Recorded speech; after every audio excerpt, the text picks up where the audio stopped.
नमस्कार, ABP news पर आपके पसंदीदा शो घंटी बजाओ के साथ हाजिर हूं मैं रोमाना इसार खान। सीमा पर सीज फायर की बात आपने सुनी होगी, लेकिन क्या देश के भीतर ही दो राज्यों के बीच भी सीज फायर की नौबत आ सकती है? ये सुनकर आपको हैरानी हो सकती है, लेकिन ये सच है। सोमवार को देश के दो उत्तर पूर्वी राज्यों, एक असम है और दूसरा मिजोरम है, इन दोनों के बीच झगड़ा इतना बढ़ा कि एक राज्य की पुलिस को दूसरे राज्य की पुलिस से सीज फायर की अपील करनी पड़ी और इसके बावजूद भी 6 पुलिसकर्मियों की जान चली गई। वो शहीद हो गए और उनकी शहादत किसी दुश्मन देश की गोली से नहीं, बल्कि अपने ही देश के एक दूसरे राज्य की पुलिस की गोली से हुई। और इस सब के बाद भी हालात अभी सामान्य नहीं हुए। असम और मिजोरम की सीमा पर वैसा ही तनाव बना हुआ है जैसे दो दुश्मन देशों की सीमा पर होता है। तो आखिर ये नौबत आई क्यों? और क्या ऐसे हालात देश की एकता के लिए खतरा नहीं है? इन तमाम सवालों पर घंटी बजाओ की आज की हमारी कवर स्टोरी।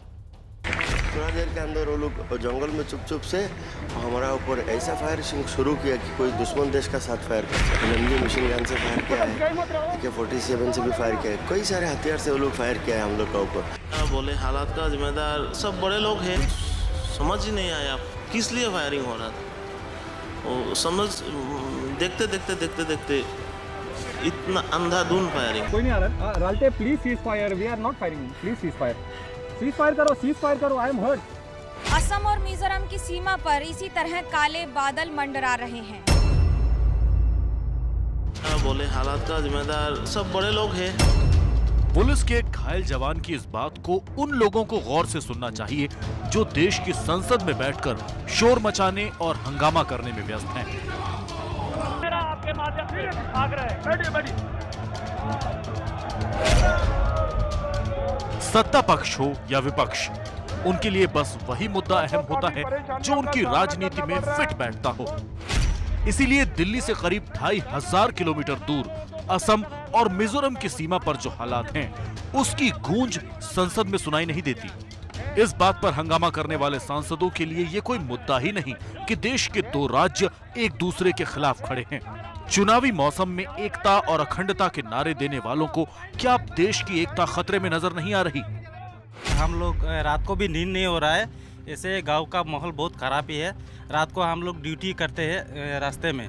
ये कब क्या होगा क्या मालूम। मिजू लोग आ भी सकता है, गांव का पास भी तो है ना।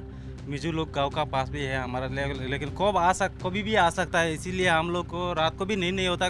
गांव का बहुत औरत लोग गांव छोड़ के भी चला गया है डर के माहौल से। असम के सिलचर में मिजोरम की सीमा से लगे इलाकों में लोग डरे हुए हैं। अपने ही देश के लोगों से डर की वजह है 3 दिन पहले हुआ वो विवाद जो देश में अब तक कभी नहीं हुआ। ऑटोमेटिक हथियारों से गोलियां चलाते हुए इन लोगों को देखकर ये यकीन करना मुश्किल है कि ये हिंसक झड़प दो राज्यों के लोगों और पुलिस के बीच हो रही है। देश के इतिहास में ऐसा पहली बार हुआ होगा जब एक राज्य के एसपी को दूसरे राज्य के एसपी से सीज फायर की अपील करनी पड़ी हो। कौन आ रहा है? कोई नहीं आ रहा। Ralte please cease fire, we are not firing, please cease fire. Cease fire करो, आई एम हर्ट। अरे एक आदमी मर गया सर। सीज फायर करो ना, cease fire, we are retreating, please cease fire. ओए रे हमारू फ्लेवर के साथ आता। Please cease fire. 26 जुलाई को असम और मिजोरम के बीच सीमा विवाद को लेकर हुई हिंसा के इस ताजा वीडियो में असम के कचार के एसपी वैभव निंबलकर बार बार अपने जख्मी होने की बात कहकर फायरिंग बंद करने की अपील करते रहे। सीज फायर करो, I am hurt. Cease fire वो शब्द है जिसका इस्तेमाल आमतौर पर सीमा पर सेनाओं के बीच जंग को रोकने के लिए होता है, लेकिन 26 जुलाई को देश के दो राज्यों की पुलिस के बीच सीज फायर की नौबत आ गई। कचार के एसपी वैभव निंबलकर सीज फायर की अपील करते हुए जिस राल्टे का नाम ले रहे हैं वो मिजोरम के कोलासिब जिले के एसपी हैं। Ralte please cease fire, we are not firing, please cease fire. SP Vaibhav घायल थे और वो दूसरे एसपी से फायरिंग रोकने की अपील कर रहे थे, लेकिन फायरिंग फिर भी नहीं रुकी। 26 जुलाई को असम और मिजोरम बॉर्डर पर हुई हिंसा का एक और वीडियो सामने आया है। करीब 45 सेकंड के इस वीडियो में एक सुरक्षा कर्मी दूसरी तरफ के लोगों को ऊपर आने से रोक रहा है। मौका दे रहा हूं मैं। वापस जाओ, नीचे जाओ, यहाँ मत आओ। वापस जाओ, वापस उधर, पीछे जाओ, पीछे सबको जाओ, अभी जाओ। मैं 5 मिनट दे रहा हूँ। आप दो राज्यों की पुलिस के बीच हुई यह हिंसा कोई मामूली बात नहीं है। ये देश के संघीय ढांचे के लिए खतरे की घंटी है। कितने ही देशों में ऐसे हालात गृह युद्ध का कारण बन गए। इसीलिए देश के उत्तर पूर्वी हिस्से में जो हो रहा है उसे नजरअंदाज नहीं किया जाना चाहिए। हैरानी की बात यह है कि ये झगड़ा सिर्फ राज्यों की पुलिस और लोगों के बीच नहीं है। मिजोरम और नागालैंड के मुख्यमंत्री भी इस मामले को लेकर एक दूसरे पर आरोपों की बौछार करते रहे हैं। और अब तो मिजोरम के गृह सचिव ने असम पर मिजोरम जाने वाले रेलवे ट्रैक और हाईवे को ब्लॉक करने का आरोप भी लगा दिया है। उन्होंने केंद्र को चिट्ठी लिखकर कहा है कि मिजोरम के रास्ते बंद कर उसे आर्थिक नुकसान पहुंचाने की कोशिश की जा रही है। और उसके बाद आप हमको बोल रहे हैं आप अपने लोगों को कंट्रोल नहीं कर सकती है, तुम अपनी पुलिस को कंट्रोल नहीं कर सकते हो, जिसका काम है अनुशासन में रहना, और आप बोलते हैं कि आप अपना पब्लिक को कंट्रोल करिए। कैसा रोक सकते हैं इस आक्रोश को? सरकार के मंत्री अगर ऐसे बयान देंगे तो लोगों से क्या उम्मीद की जाए? और इसी का नतीजा है कि फायरिंग की घटना के 3 दिन बाद भी पूरे इलाके में तनाव का माहौल बना हुआ है। पर सवाल है कि क्या सिर्फ केंद्रीय सुरक्षा बलों की तैनाती से ये मसला हल हो जाएगा? क्योंकि असम और मिजोरम के बीच का ये झगड़ा करीब 150 साल पुराना है और इस झगड़े की वजह है वो जमीन जिस पर दोनों ही राज्य अपना अपना दावा करते हैं।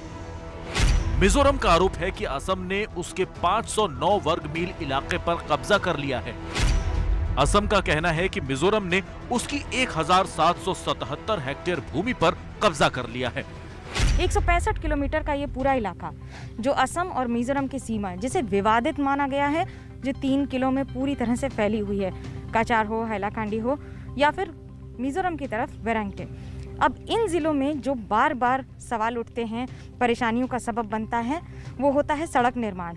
इसी तरह के सड़क निर्माण से कभी असम से विवाद हो जाता है तो कभी मिजोरम ऊपर यानी कि अपनी बात रखने की कोशिश करता है।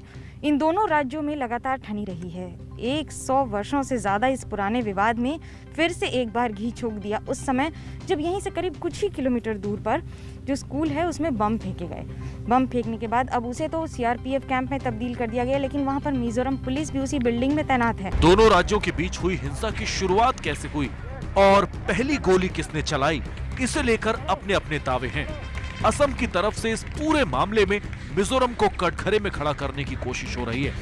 आरोप है कि मिजोरम की तरफ से अतिक्रमण किया गया और फायरिंग की शुरुआत भी मिजोरम पुलिस ने की। मिजोरम पुलिस ने ये माना कि वहाँ पे एंक्रोचमेंट हुआ है और वो उस कैंप को वहाँ से विड्रॉ कर लेंगे। ये चर्चा होने के बाद वहाँ से मिजोरम पुलिस विड्रॉ हो गई, लेकिन उनके एसपी बैठे रहे।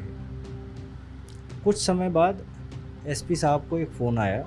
उस फ़ोन के बाद वो वहाँ से क्वाइटली चले गए और उनके जाने के आधा पौन मिनट के बाद उस जगह पर जहाँ पर कि एक IG, deputy district magistrate, DIG, DFO सब बैठे थे आसाम पुलिस के साथ, वहाँ पे धारासार एलएमजी का फायरिंग शुरू हुआ। The Assam police personnel around 200 equipped with arms and ammunition and many civilians crossed the Assam-Mizoram border, crossing the SSB camp station by the central government for interstate boundary security measures. अब बात उत्तर प्रदेश में पिछले 4 दिन से चल रही ambulance strike की। इस हड़ताल को लेकर अब राज्य सरकार जो है वो बेहद सख्त हो गई। इस्पा के तहत 570 हड़ताली एम्बुलेंस कर्मियों को बर्खास्त कर दिया गया है।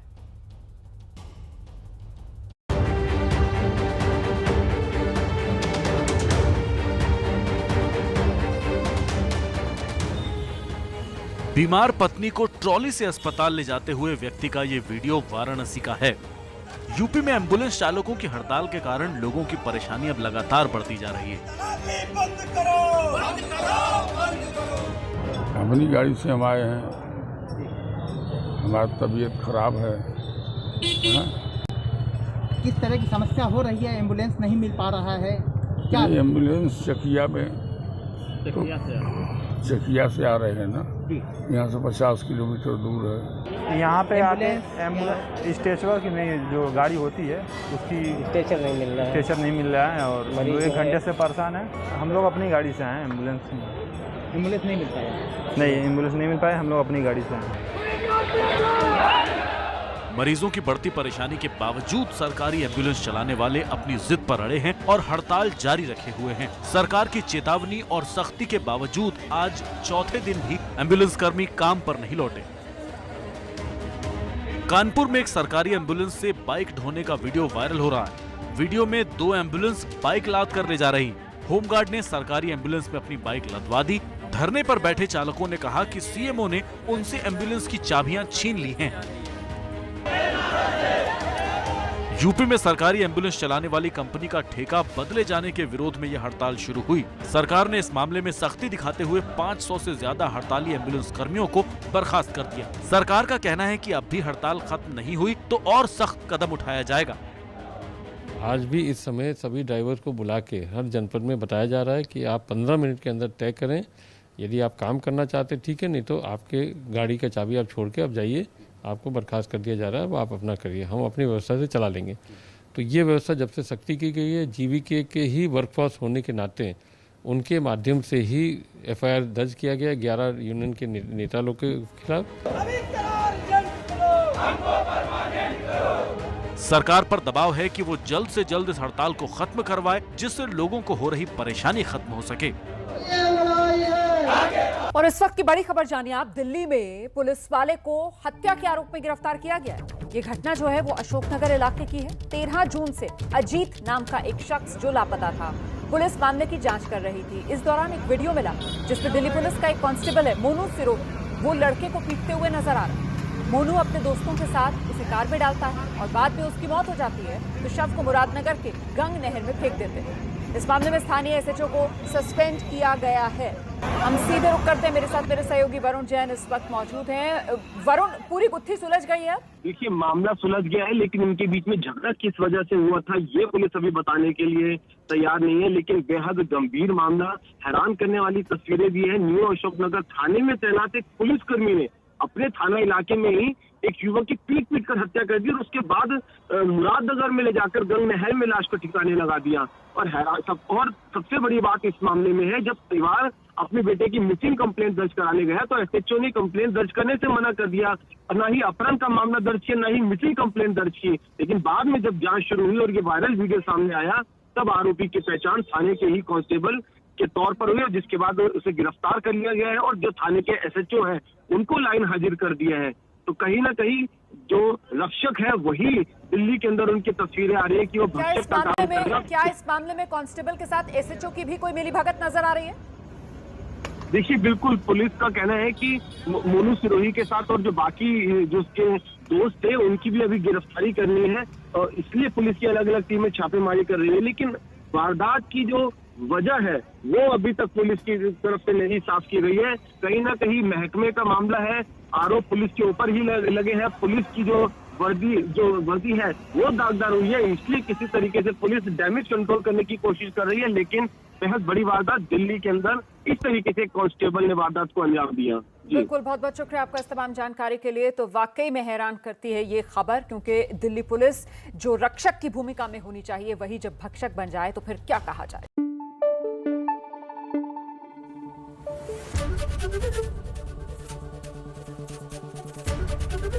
एबीपी न्यूज आपको रखे आगे।